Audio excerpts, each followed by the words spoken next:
Welcome to the Stop Dieting podcast, hosted by best-selling, award-winning author and renowned weight loss expert, David Medansky.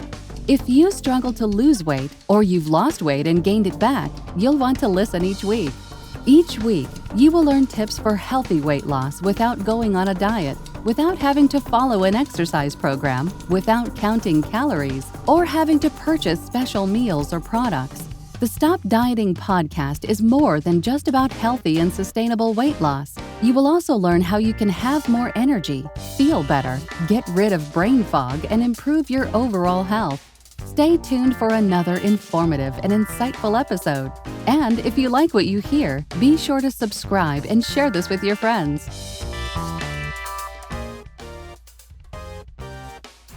Hi, this is David Medansky. Welcome to another episode of Stop Dieting. Today we have a very special guest, Kimberly Ward.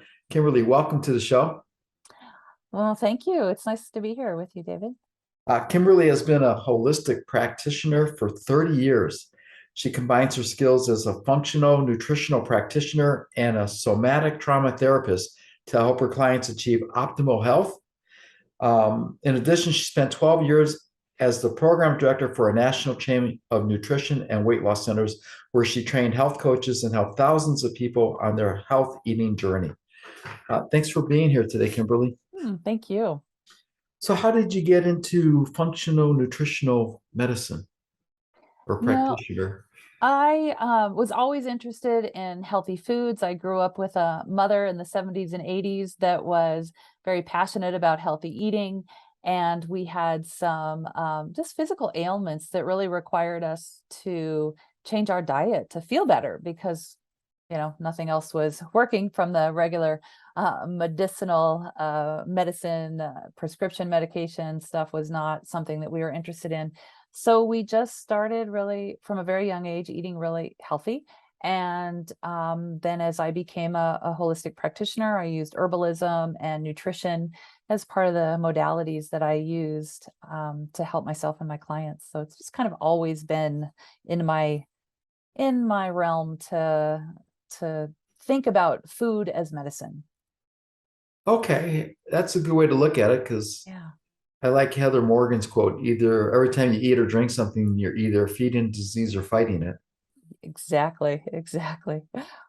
Yeah, excellent. So how did you get into somatic trauma therapist? What exactly is that? So soma means body. So somatic trauma healing is really working with the body to heal any old stuck trauma patterns that might be left over from earlier traumas. And I was working as a nutrition coach in a corporate setting for many years. And I literally sat with thousands of clients and helped them to implement a really sound, healthy nutritional plan and lifestyle plan. And what I realized after 12 years of that was that many people, very highly functional, successful people, really had a hard time sticking to a healthy plan, diet plan or lifestyle plan. And I realized over those years that many people had unresolved stress or trauma from their past that kept them stuck in these patterns of behavior where they kept sabotaging themselves. Like they consciously know, I want to do this healthy lifestyle protocol. I know it's good for me. I want to do it. Maybe I can do it for a few days or weeks, and then I fall back into my old patterns. So that was really clear to me after 12 years of sitting with people. So I knew that I wanted to work with my clients on a deeper level. So I studied some various different somatic trauma therapy. So trauma therapy based in the body versus cognitive thinking, cognitive behavioral therapy, where it's all talking and thinking about it. Somatic trauma therapy is working with the energy in the body versus the thoughts and the story. So let me just clarify a little bit for the audience. When you talk about trauma, are we talking physical or emotional or psychological or combination of all three? That's a great question. Yes, and it could be any of the above. Most of us, when we think of trauma, we think of an event or traumatizing event or a traumatizing relationship that was an abusive relationship. But trauma is really anything that makes us feel overwhelmed, and it outpowers our ability to cope with it. So if we had a little bit of stress or trauma in our childhood, we might have learned some strategies to help us buffer the overwhelming experience. And many of us chose food as a way to buffer overwhelming experiences. Many of us chose unhealthy lifestyle behaviors to help us buffer overwhelming experience. So an overwhelming experience to one person could be observed or thought of as minor to another person. So it's very individual based on our own experience and our own reaction to the experience and our own capacity to handle our situation.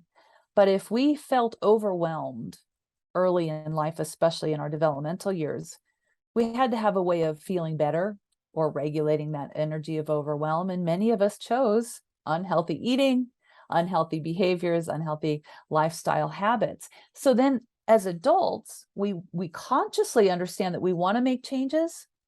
However, that part of us that use these strategies to help us feel safe wins out in the end. So Right? people use food as comfort a lot of Yeah. times to deal with the trauma that they experienced in the past. Yeah. And they might not realize that it was a trauma because they don't define that experience as traumatizing, because it didn't seem like a huge event. But it was traumatizing in the sense of I'm overwhelmed by my environment or my scenario in life. And so one way I can feel safer or cope is eating or not eating enough, eating junk food, eating sugar, alcohol, drugs. Those things are used as a way to buffer overwhelm. And so as we get older then, and we decide, oh, I want to eat healthier, but if they don't work on the deeper need for safety and security and replace that strategy with something else, then they sabotage their diet and they get in that diet yo-yo looping, which I know you know all about. So you're talking about the underlying issues of some of our unhealthy eating habits, because as I tell people, most of us know what to do to eat healthy, to lose weight and feel better, yet we don't do it. So the question is, why? Why is it so difficult to lose the weight? And then why is it so difficult to keep the weight off? And so what you're saying is there's a lot of underlying issues because of trauma in the past that people don't address. So it's not necessarily that they don't want to be healthy. They just, as you mentioned, it's sabotage themselves, correct? Exactly. All the people that I worked with were very smart, high functioning people that once they had a really healthy protocol, they were smart enough to implement that, right? They're smart people. However, the sabotage would come in after a few days or a few weeks or a few months or, for some a few years, if they didn't have the ability to address the reason why that behavior was implemented in the first place. Right. So how do you determine about the underlying issue? How do you get into do you talk to the people individually? Do you work with them one-on-one? How does that work exactly? Yes, I do work with people one-on-one, and I also do some group classes and coaching. And I teach people how to learn to pay attention to themselves in a different way, to learn how their nervous system is wired, and to learn about the pattern that they're in. Because we each have different strategies. One strategy for dealing with stress or overwhelm might be to dissociate, check out, and, kind of be creative and intellectual and ignore the body. And another person might need to connect with another person to feel safe if they're overwhelmed. And so I want to feel connected to you. So I might then do that to the point of I have codependent relationships. Another person might literally eat to not feel their overwhelming experience, and they just shove all their feelings and emotions and energy down in their body. So we move our nervous system energy in different ways. And so what I teach is how to recognize what the pattern is. So once you kind of have an understanding of what my nervous system, stress, survival physiology is doing, because often it's subconscious, once we become conscious of that pattern and how it's moving in our body and moving in our system, then we can start to make a conscious effort to change it. And sometimes that requires releasing some old emotions that haven't been expressed. Sometimes it requires having some kind of expression or discharge of an emotional or energetic trauma that just happens to be stuck, and it's keeping us from achieving the goals that we want. Kind of reminds me of the pot roast story. I'm sure you're familiar with it, where Yes. lady's hosting a dinner party and she makes a pot roast, and one of the guests says, "This is delicious. Can I get the recipe?" And the host says, "Of course," and writes it down. And the guest looks it over and says, "Why do you cut the ends of the pot roast off?" And the host says, "I don't know. That's how my mom taught me." So she calls her mom, and her mom says, "That's how your grandmother taught me. Call your grandmother." So she calls her grandmother and says, "Grandma, why do you cut the ends of the pot roast off, before we cook it?" And grandma thought for a few minutes and she says, "Well, when I was first married, the pot I had was too small to, hold the pot roast. So I had to cut the ends off." So we do things a certain way without realizing it, because sometimes that's how we've been taught. Exactly. That's the same thing with a habitual subconscious pattern of maybe overeating or eating too late at night, or eating things that are not healthy for us. So we get into a habit and we just do it so often that it's subconscious, and we don't even realize that we're doing it because we did it before in our earlier years, because we were overwhelmed and we didn't have a lot of other resources, right? So overeating might have been our only option to feel safe or to feel regulated in our nervous system. And we just keep doing it, and we keep doing it because that's the way we've always done it. But here's the thing, David, is when we try and change that, there's a subconscious part of it that says, no, that's not safe. If you stop doing this, you won't be safe. So you need to create a new habit, sort of like brushing your teeth, where you don't even think about it anymore. Yeah. And we do that by doing it over and over and over again, right? And then it becomes the default. So instead of the old default that was unhealthy, leading to dis-ease, we want to have a new pattern, a new habit that we do often enough that it can become part of our nervous system habit, and we do it as a default. In working with your clients, do you find that there's sometimes maybe one underlying issue, or could it be two or several underlying issues that they're not aware of? It could be one or it could be many, but when I work with my clients, it's not about the story of what happened. It's about how they manage overwhelming feelings and situations. And so if there was numerous overwhelming situations or problems, or if there was one, it doesn't really matter, because what we do is focus on what's present now in their body, in their life, in their subconscious mind, that's preventing them to take the action that they want to take now in life with their diet and lifestyle. So regardless of the story or how much or how bad the trauma was, that doesn't matter. What matters is what am I still holding on to in the present that's inhibiting my success? What's the barrier inside of my system currently that needs addressing? So it's not so much the underlying event as it is how the person reacts to the underlying event and how they cope with it as a safety mechanism. Yes, that's exactly it. It's a safety mechanism to help buffer from overwhelming emotions or sensations in the body. And sensations are not negotiable, right? We have human body, we have sensations, but for many of us, a sensation in the body is tied to a story from a scary event in the past.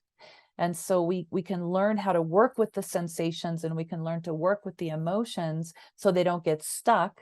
So it doesn't keep us stuck in patterns of defense, which might be overeating. It might be, neglect of our own needs, neglecting exercise, neglecting good sleep, right? Neglecting good healthy foods, neglecting connection with other people. So it's a lot of different ways. Like I said, different people use these defensive patterns in different ways. So part of my work is helping people become more aware of what that defensive pattern is. They might know they eat too much, but they might not know why, right? Or they might know that they forget to take care of themselves, but they don't know why. Oh, a lot of times when people forget to take care of themselves, it's because they're involved in their businesses or working for themselves or working for someone where they look up and next thing they know, they started work at 8 or 9 o'clock in the morning. It's 2 or 3 o'clock in the afternoon. They haven't eaten anything or drank any water or had anything to fuel their body. Do you find that happens a lot too? Yes, and that can be a defensive pattern because some of us use my intellectual focus or my work as a way to not be connected to my body and not be So in tune with my body. it's a distraction. It's a distraction, exactly. Yeah, which is great for the business, but not great for your health, right? Well, yeah, exactly. And there's a little phrase I like to tell people is that when we're younger, we expend our health chasing wealth. And then as we're older, we're spending our wealth chasing health. So often the case, isn't it? Yeah, I need to find that balance in there. And Yeah. you work privately with clients one-on-one. You also have group sessions and you also have a partner you work with. Can you tell the audience a little bit about that too? Yeah, so I do see clients one-on-one. I do functional nutrition coaching, so I can work with people. I specialize in working with people that have physical illness that's rooted in stress or trauma. So many of my clients have gone through tons of different doctors and practitioners and tried different medications and can't seem to find a solution. And so I work with those people that have tried so many things and they're not getting better because they have this unresolved trauma from their past. And so I do nutritional coaching plus some lab tests and different things to kind of put a personalized protocol together. And we do the internal subconscious trauma work to combine them together. And then I also train practitioners, other health coaches and dietitians and other practitioners who work with clients one-on-one, how to recognize a trauma pattern and how to work with a trauma pattern in their client, so that they can get better results for whatever it is their modality is that they're using with their clients. So you're sort of the expert's expert. Yeah, that's an interesting way to put it, but yes, I'll take that. Okay. Yeah, we do teach and train coaches, practitioners, and therapists on how to work with trauma that is stuck in the body. And so it can be used in a lot of different, it can be an adjunct to a lot of different types of therapy or coaching modalities. And it's just a great way to just add tools to your toolbox if you're a coach, or even if you're just somebody that has a lot of loved ones and family members that come to you for support and you want some extra skills to help them overcome things that are troubling them. So Well, it's no, just some that's yeah, really really great to simple know. tools. Yeah, that's great to know for, other coaches who may be watching the podcast that they know they can reach out to you and get some additional, as you said, tools to help Yeah. their own clientele. When you work with people one-on-one, is it in person or can you do it over Zoom or? I do all Zoom. I live off grid on a little homestead here in the top of the mountains in Idaho. So I do all of my work currently on Zoom. And then we also, my partner and I teach live courses on Zoom for practitioners or people that are just into self-healing and want to help their friends and family members with these skills.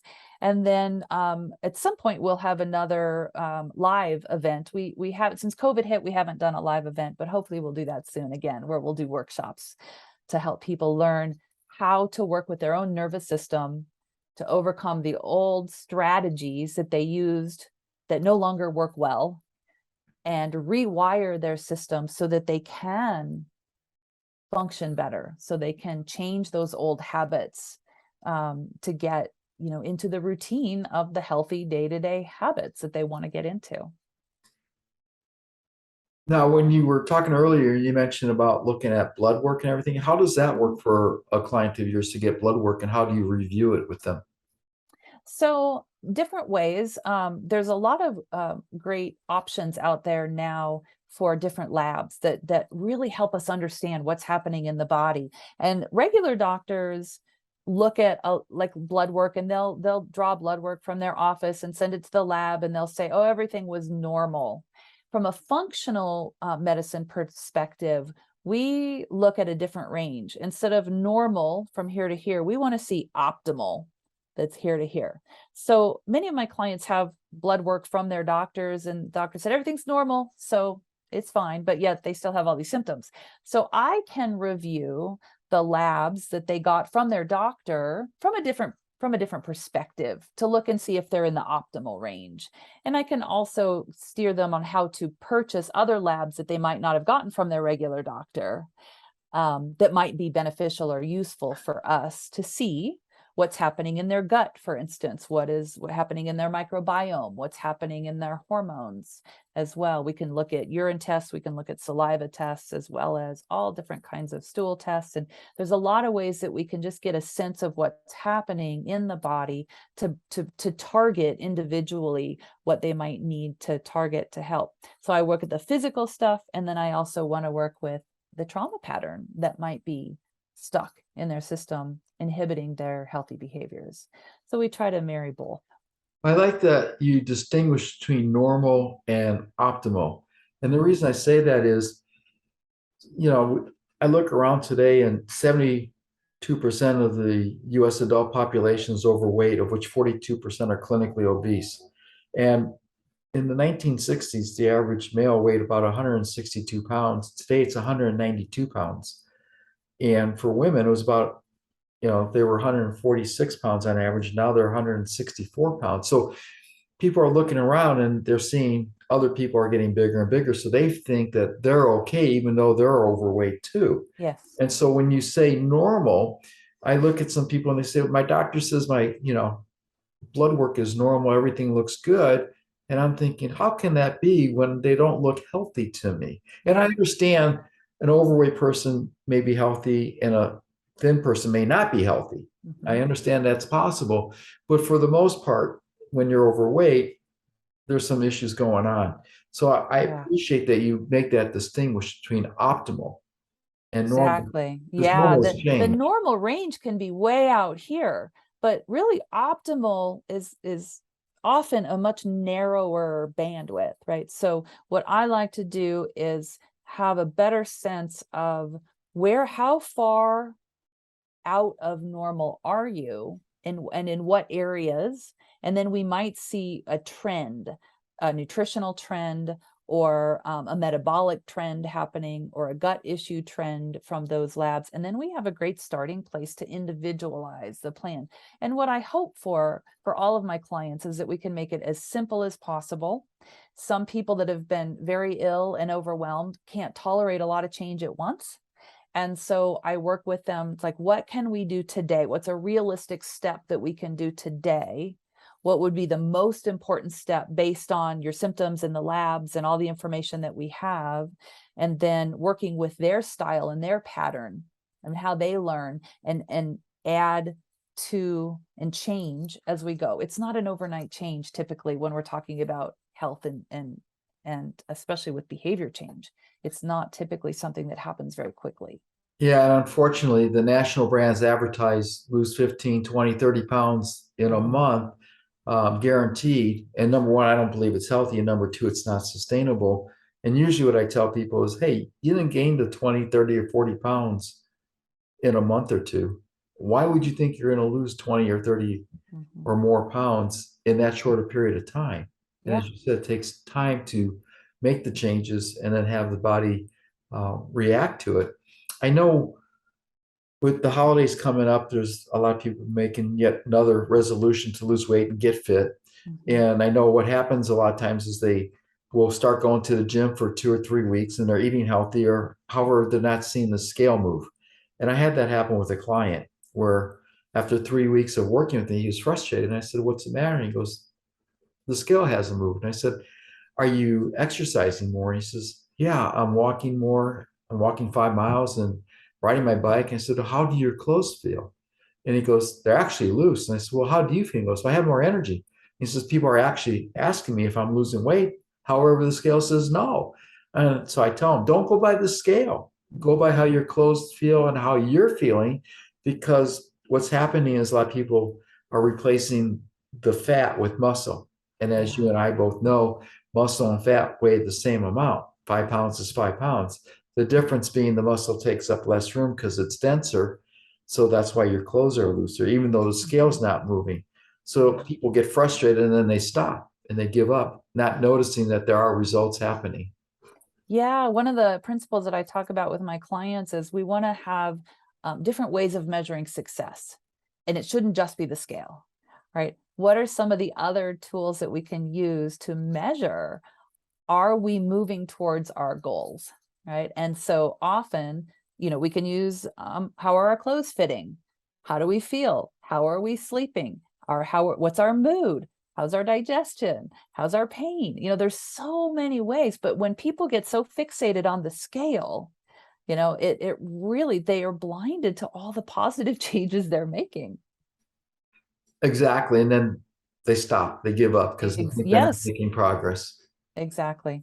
Exactly. So, and many people are all, they're so fixated on their weight and they're thinking about what they don't want. I don't want to be fat. I don't want to be sick. And I like to help people shift that towards thinking about what they do want. I do like feeling better. I do like feeling thinner. I do like having more energy, because there's a whole different physiology when we're focused on what we want and we're in a creative state. That's a different physiology than when we're trying to get away from what we don't want. That's the defensive survival physiology that increases cortisol, which affects insulin and helps us gain more weight. Right? Exactly. And that's what I also advocate, is focus on what you want rather than what you don't want, because what you focus on is going to expand. So when you're putting out to the universe, you don't want something, that's what you're going to get more of. And doing my research for some of my books, I learned that 80% of our thoughts are negative. Just imagine if we turned around and made 80% of our thoughts positive. Yeah. And some of the clients that I've worked with that had more intense trauma really can't find the positive. They can't stay focused because their nervous system is so convinced that it's got to stay in that fight or flight mode, always on the lookout for danger. They don't have the capacity to feel safe in the present moment based on their wiring from the past. So when that happens, those poor people get stuck in that yo-yo dieting for years and years and years, and they blame themselves and they think they're a failure. And it's simply because they haven't learned to work with their nervous system to be able to focus on that positive and shift. We're wired to have a positive attitude. Like, that's possible, but because most of us are wired in defense, we don't get there without a lot of work or help, but it's possible Yeah. to So get there. you advocate lifestyle as opposed to diet, correct?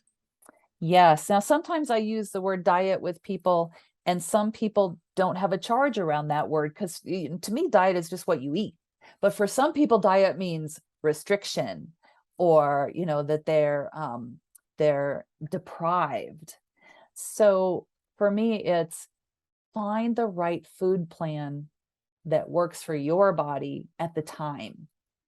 Because what worked for me when I was 20 is not the same as what works for me at 50, That is for sure. I'm exhibit A on that. When I was in my 20s, I was able to go out and eat a half gallon of Breyer's mint chocolate chip ice cream, have pizza, and a pound bag of M&Ms and not gain a pound. Of course, I was, you know, playing sports and working out, a couple hours a day and running, 2 to 3 miles and burning it off. Now I just look at the stuff and I gain weight. Yeah. Yeah. So what's the right food for you today, for your body, your needs today in the present moment? And it's not going to be the same as everybody else. It's like, it's a very individualized thing. And how we eat is as important as what you eat. So what you eat is just a piece of it, right? How you're eating, when you're eating, the amounts that you're eating are all a very important part of it too. Yeah, you're speaking the same language I am, because that's what I tell people is your portions have been supersized without you realizing it, because they made the plates larger. And yet in Europe, they're still 9 inches in diameter. In the US, they're 12 inches in diameter. In restaurants, they're 12 to 15 inches. We eat fast because we're in a hurry. We eat distracted. A lot of times we'll be working at our computers or watching TV, and we look down, the sandwich is gone, or the bag of chips or cookies, whatever people are eating is gone. It's like, well, where did it go? Yeah. Don't realize you already consumed it. Mm-hmm. Yeah. And for some people, just learning about this and being more mindful can work. But for some people that have trauma in their system, knowing is not enough. They really have to rewire the defensive pattern, because that part of them that is trying to keep them safe with these behaviors will fight really hard when you try to change that behavior. So then we get the self-sabotaging, and then that whole cycle of guilt and shame around their weight and their body and their dieting. And it can lead to so much suffering.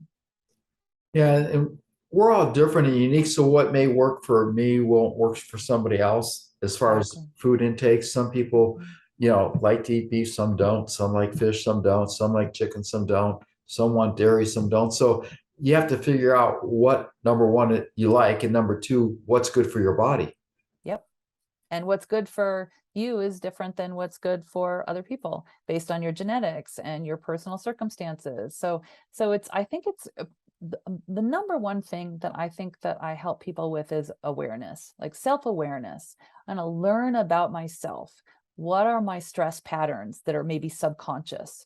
What's happening with my metabolism that will help me understand myself? And I could get labs, I can do some tests, I can find out about myself.